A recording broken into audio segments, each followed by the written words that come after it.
उसके बाद संजोग थी कि मीरा कुमारी जब प्रथम बार स्पीकर बनकर के क्षेत्र दौरे पे आई थी, उनको शी ऑफ करके बनारस से लौटने के क्रम में रोड एक्सीडेंट में मेरे पिताजी का देहांत हो गया। तो पिताजी के जो भी लोग थे और आज ज़रूरत थी बिहार को, यानी पूरे देश को ज़रूरत है कि ये भाजपा की जो सरकार है इसको कैसे किनार करना है, क्योंकि आम जन जिस तरह से को चुनौती के साथ लेता हूँ। और आपने जो बताया वो जो खामियां हैं, 500 के काम 200 या इस तरह का भ्रष्टाचार का जो आरोप लगते थे, ये निश्चित लगते हैं, नहीं लगते थे मैं कहूँगा, क्योंकि अब नहीं लगेंगे। कांग्रेस से मिला 2 मंत्री पद का शपथ, तो क्या फायदा नजर आ रहा है कांग्रेस को? अपने राजनीति को किस तरह से सुदृढ़ देख रही है कांग्रेस इस महागठबंधन के सरकार बनने से?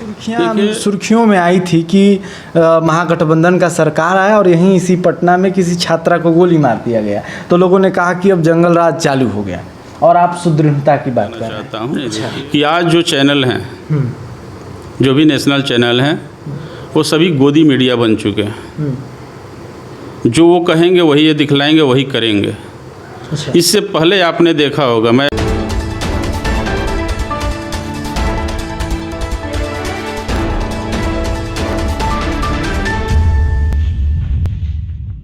बिहार में राजनीतिक उथल पुथल के बाद अब धीरे धीरे सरकार अस्थायित्व की ओर बढ़ रही है। नमस्ते, मेरा नाम सौरभ दुबे है और आप न्यूज़ सुपर 7 देख रहे हैं।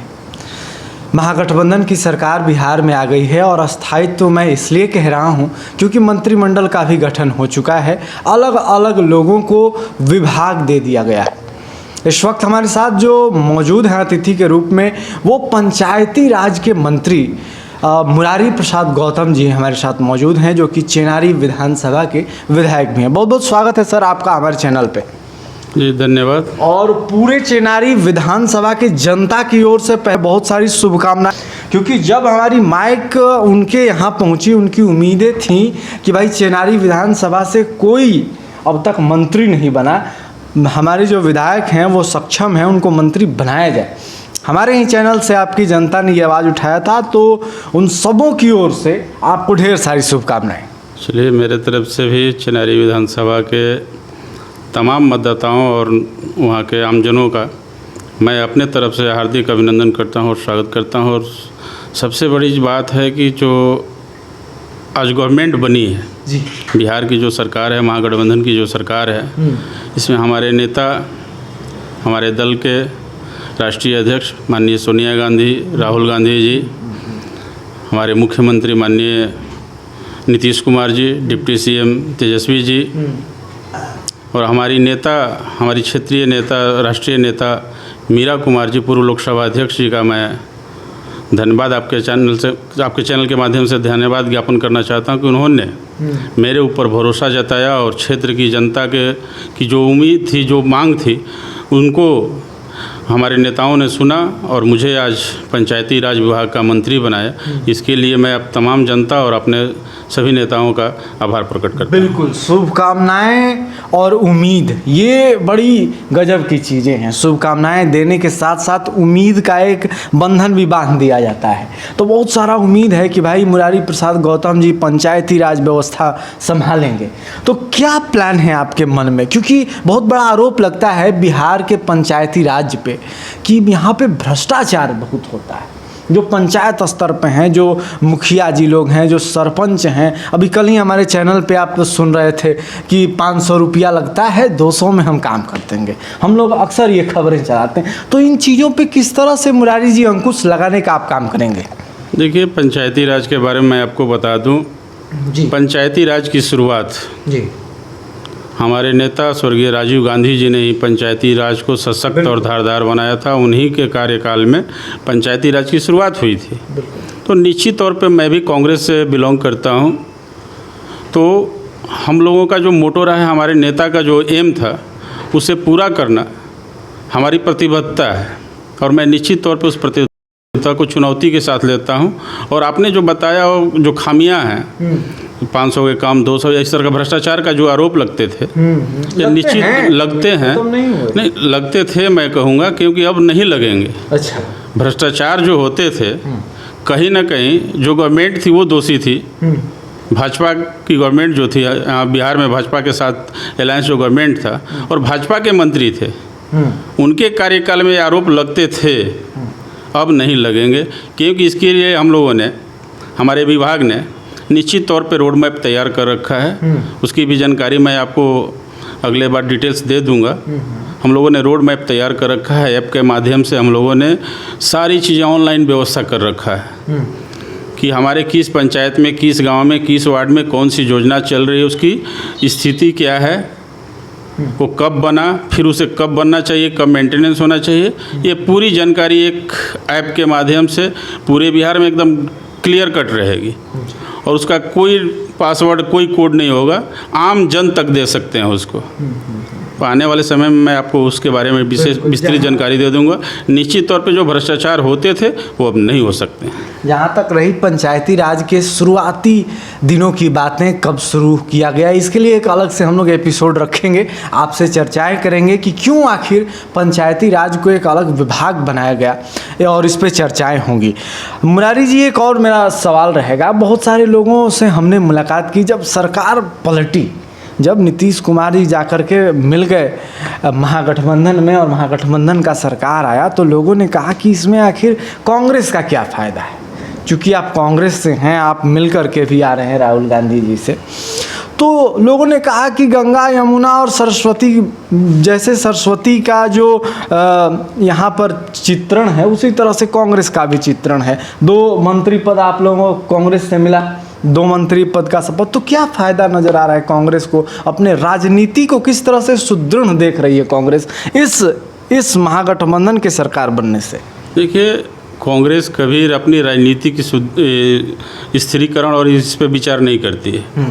कांग्रेस आम जनों की भावनाओं को, जो आम जनों की भावना है, उसे कैसे पूर्ण करना है, इसके लिए कांग्रेस प्रतिबद्ध रहती है। और आज ज़रूरत थी, बिहार को ही नहीं पूरे देश को ज़रूरत है कि ये भाजपा की जो सरकार है इसको कैसे किनार करना है। क्योंकि आम जन जिस तरह से त्रस्त है, महंगाई, भ्रष्टाचार, बेरोजगारी, आपने देखा होगा नौजवानों के साथ क्या हो रहा है। जैसे ही रोजगार की मांग करते हैं तो उनको देशद्रोही, राजद्रोही बता दिया जाता है। आपने अग्निपथ योजना में देखा होगा किस तरह से छात्रों 5 साल, 3 साल, 4 साल से तैयारी कर रहे थे और उनको किस तरह से प्रताड़ित किया गया, सड़क पे उतरे तो उनके साथ क्या दुर्व्यवहार सरकार ने की। आप अन्य विभागों के भी और अन्य किसानों की मामला देख लें, युवाओं का मामला देख लें, हर क्षेत्र में आपने देखा होगा कि जब भी अगर देश को ज़रूरत जिस चीज़ की है वो मांग करने के लिए उतरते हैं तो राजद्रोही और देशद्रोही बताया जाता है। तो आज ज़रूरत थी, बिहार को भी और पूरे देश को ज़रूरत है कि भाजपा की ये जो गवर्नमेंट चल रही हैं जहाँ भी, उन्हें कैसे दूर करना है और आम जनों को कैसे लाभ हो। तो आम जनों के हित के लिए आज हम लोगों ने इस महागठबंधन में शामिल हुए हैं। और मंत्री कितने बने नहीं बने ये कोई मायने नहीं रखता है। मायने है कि आम जनों को इस गवर्नमेंट से जो चाहिए वो मिलेगी। इसके लिए हम लोग आज महागठबंधन के यहाँ बिहार में सरकार बनी है। और बिहार की जो सरकार बनती है या बिहार से जो राजनीति चलती है पूरे देश में दिखती है। तो आज जिस तरह से संविधान और देश खतरे में है, निश्चित तौर पे आने वाले समय में बिहार को देख करके अन्य राज्यों में भी इसका प्रभाव पड़ेगा और भाजपा मुक्त भारत बनेगा। चलिए, भाजपा मुक्त भारत बनाने के चक्कर में आप लोग लगे हैं, बहुत आप लोग अपनी सुदृढ़ता के साथ आगे बढ़ रहे हैं।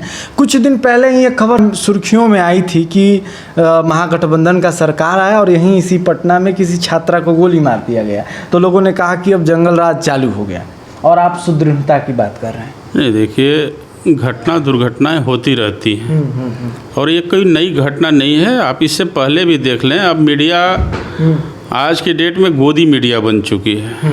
मैं आपके चैनल के माध्यम से स्पष्ट रूप से कहना चाहता हूँ कि आज जो चैनल हैं, जो भी नेशनल चैनल हैं, वो सभी गोदी मीडिया बन चुके हैं। जो वो कहेंगे वही ये दिखलाएंगे, वही करेंगे। इससे पहले आपने देखा होगा, मैं आपको एक घटना की तो आप पटना की बात बता रहे हैं। अभी हाल ही में आपने देखा होगा दलित छात्र की हत्या। इसके पूर्व भी कई इस तरह के बहुत बड़े बड़े कांड हुए हैं, लेकिन कभी न्यूज़ चैनल पे आपने नहीं देखा होगा। और घटना कोई न्यूज़ चैनल क्यों दिखलाता है? एक मर्डर हो गया तो न्यूज़ चैनल चला रहे हैं 24 घंटा, 48 घंटा, 4-4 दिन चला रहे हैं। अरे आप महंगाई, बेरोजगारी, भ्रष्टाचार की बात क्यों नहीं करते हैं? पढ़ाई, कमाई, दवाई की बात क्यों नहीं करते हैं? ये चैनल वाले क्यों नहीं दिखलाते हैं? जंगल राज एक शब्द मिल गया है भाजपा के द्वारा, जंगल राज का जो नाम दे दिया गया उसी चलाते रहते हैं।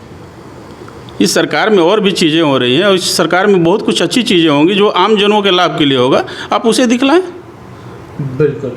चलिए, शिकवा शिकायतें तो चलती रहेंगी। मुरारी जी, एक और मेरा सवाल रहेगा कि एक शिक्षक से हम आ रहे थे रास्ते में तो सोचे कि एक सवाल आपसे ज़रूर करेंगे कि शिक्षक से मंत्री बनने तक का ये जो सफ़र है, खट्टा मीठा सफ़र, उसको हल्का फुल्का समराइज जिसको कहते हैं हमारे दर्शकों के सामने ज़रा रखा जाए कि किस तरह से ये पूरा सफ़र आपने तय किया। निश्चित तौर पर मैं शिक्षक से ही राजनीति में आया हूँ। पूर्व से भी हमारा जो परिवार रहा है, राजनीतिक परिवार से हम लोग बिलोंग किए हैं। मेरे पिताजी सक्रिय राजनीति में रहे, तीन चार चुनाव उन्होंने भी विधानसभा का चेनारी से लड़ा था और हमेशा सेकंड फाइटर रहे। उसके बाद संजोग थी कि मीरा कुमारी जब प्रथम बार स्पीकर बनकर के क्षेत्र दौरे पे आई थी, उनको शी ऑफ करके बनारस से लौटने के क्रम में रोड एक्सीडेंट में मेरे पिताजी का देहांत हो गया। तो पिताजी के जो भी लोग थे घर पे आए मिलने जुलने। लोगों का कहना था कि राजनीति फिर डेड हो जाएगा इस परिवार का। ये परिवार हमेशा से समाज को कुछ देने का काम किया है। आज अगर महेंद्र जी नहीं हैं तो उनके परिवार से किसी को आना चाहिए इस समाज को आगे बढ़ाने के लिए। हम लोगों के बीच मामला आया, हम लोगों ने गंभीरता से विचार करते हुए सोचे कि निश्चित तौर पे नौकरियां सभी करते हैं, अपने अपने काम रोजगार सभी करते हैं, लेकिन समाज की कोई समस्याएं हैं, अच्छाइयां हैं, बुराइयां हैं, उसे दूर करने के लिए किसी न किसी को आगे आने चाहिए। तो मैंने रिजाइन करके मैं राजनीति में, सक्रिय राजनीति में मैंने प्रवेश किया और 2009 उपचुनाव होने वाला था। उस 2009 के उपचुनाव में मुझे कांग्रेस पार्टी ने अपना प्रत्याशी बनाया और 2009 में मैं जीत करके पहली बार MLA बना। उसके बाद 2010 भी चुनाव मैंने लड़ा। 2010 में मैं हार गया था। 15 में चुनाव हुई महागठबंधन की, उस समय महागठबंधन था, उसमें टिकट मुझे नहीं मिला। पार्टी के द्वारा जो भी निर्णय था उसका हमने सहर्ष स्वीकार किया और पार्टी के साथ बने रहे। 2020 में मुझे पार्टी ने पुनः मुझ पर भरोसा जताया और मुझे टिकट दी और मैं जीत करके पुनः सदन में पहुंचा और अंततोगत्वा आपके बीच में हूँ। पार्टी ने पुनः उस भरोसे को और आगे बढ़ाते हुए मुझे आज मंत्री पद मिला है बिहार गवर्नमेंट में। ये सफ़र रहा है। तो ये शानदार सफ़र आप अभी मुरारी प्रसाद गौतम जी का सुन रहे थे। चलिए सर, अंतिम चलते चलते सबसे अंतिम सवाल, चेनारी विधानसभा के जो लोग हैं जो इतनी उम्मीदें लगाए बैठे हैं, तो उनके लिए आप क्या कुछ कहना चाहेंगे? उनके लिए क्या कुछ है आपके दिमाग में, क्या योजनाएं हैं आपके पास? योजनाएं देखिए बहुत सारी हैं और क्षेत्र की जो समस्याएं हैं या आम जनों का जो भावना है, मैं पूरी तरह से वाकिफ़ हूँ। 10-15 सालों से जो मैं सक्रिय राजनीति में रहा हूँ, तो प्रत्येक गांव, प्रत्येक गली का मैंने दौरा किया है, प्रत्येक लोगों की समस्याओं को जाना है, सभी चीज़ों से मैं रूबरू हूँ। हमारे यहाँ कई स्कोप हैं, रोजगार के, पर्यटन के क्षेत्र में बहुत सारे अवसर हैं जिस पे हमें काम करना है। आज हम सरकार में हैं। निश्चित तौर पे हमारे क्षेत्रवासियों का जो उम्मीदें हैं हमसे एज ए विधायक और आज जो पद मिल गया मंत्री पद, तो उम्मीदें और बढ़ी हैं। निश्चित तौर पे उनकी उम्मीदों पे खरा उतरने का मैं प्रयास करूंगा। उनकी जो भी इच्छा, आशाएं और अभिलाषाएं हैं उन्हें पूर्ण करने का भरपूर मैं प्रयास करूंगा। बिल्कुल, अपना बहुमूल्य समय आपने हमारे चैनल को दिया, इसके लिए बहुत बहुत धन्यवाद। थैंक यू, धन्यवाद। तो जुड़े रहिए आप हमारे साथ और हम यूं ही घूमते रहेंगे। आपकी समस्याओं को लेकर जहां भी जाना पड़े हम जाने को तैयार हैं, आवाज़ उठाने को तैयार हैं। आप जुड़े रहिए हमारे साथ, तब तक के लिए आप हमारी पूरी टीम को दीजिए इजाज़त। धन्यवाद।